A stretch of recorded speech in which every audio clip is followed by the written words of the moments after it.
Mr. President, on National Police Week, we celebrate our law enforcement officers, but it's also important to pause and honor those who gave their lives in the line of duty.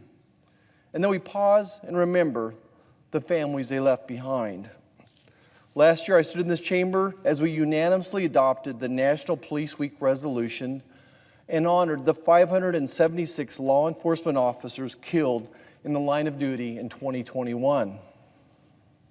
Today, I take this moment to honor the 246 brave men and women who were killed in the line of duty in 2022. In order to rightfully honor these men and women who lost their lives, we must continue to demand policies that will make our communities safer and, by extension, our officers in the line of duty safer. This topic is incredibly personal to me. My father was the chief of police in our hometown of El Dorado, Kansas for 30 years. A picture I share of my father, 1965, a proud new police officer with our family dog and police officer dog, Rennie. On more than one occasion, my dad put his life on the line to protect our community, and on many other days, he would tell stories of the bravery and courage of his officers when responding to an emergency. These were all my friends, but they were heroes in my eyes as well, and always will be remembered as such. But today I'm sad to report that our men and women in law enforcement feel demoralized. They're constantly put in a no-win situation, and their own city governments are setting them up to fail. In short, like my dad told me recently on a fishing trip, law enforcement officers know this White House and many mayor and city councils do not have their backs. They feel abandoned, and they feel like they get no respect, even to the point of being wrongfully shamed. These brave men and women need our support now more than ever. Democrat-ran cities have demonized law enforcement, making it harder for our men and women in uniform to do their jobs. And sadly, their dangerous rhetoric and policies are emboldening criminals at the expense of our officers.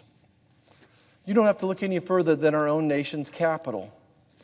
In November of last year, here in Washington, the D.C. Council voted to dramatically reform the city's criminal code to favor the rights of the offender during a crime wave across the district.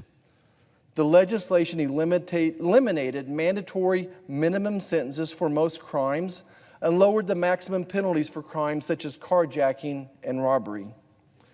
The reforms to the city's criminal code came as the city's crime crisis hit a fever pitch.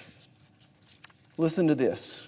Our nation's capital had 203 homicides in 2022. Our nation's capital, 203 homicides. Carjackings have tripled since 2019. This year so far, violent crime is up by double digits. Last year, a physician was murdered after he tried to prevent a carjacker from stealing his car. A city council candidate had his car stolen at gunpoint. More recently, a Senate staffer was brutally attacked and stabbed in the head in broad daylight. Mr. President, I remain fearful for my staff as they walk from their homes to the Capitol. Just recently, I gathered with a group of senators to discuss policy, but the topic of discussion soon became the safety of our employees and what we could do to help ensure their safety. With the culture of lawlessness on the streets being embraced by the D.C. City Council, at a time of low morale and increased crime, it's no wonder why the city's lost over 1,200 officers over the last 2 years, a number that's growing each day. We need to stop here and talk about the culture of lawlessness started by this White House. It's starting during his campaign with the summer of applauding violent riots and vandalism. After being sworn in, the administration purposely and shamelessly opened our borders. And even now, this administration turns their heads to violent criminals and terrorists crossing our borders. And with the Democrats embracing cashless bail in Joe Biden's America, we're now not only a country without borders, but also a lawless society, where criminals roam the streets and fentanyl poisons our children.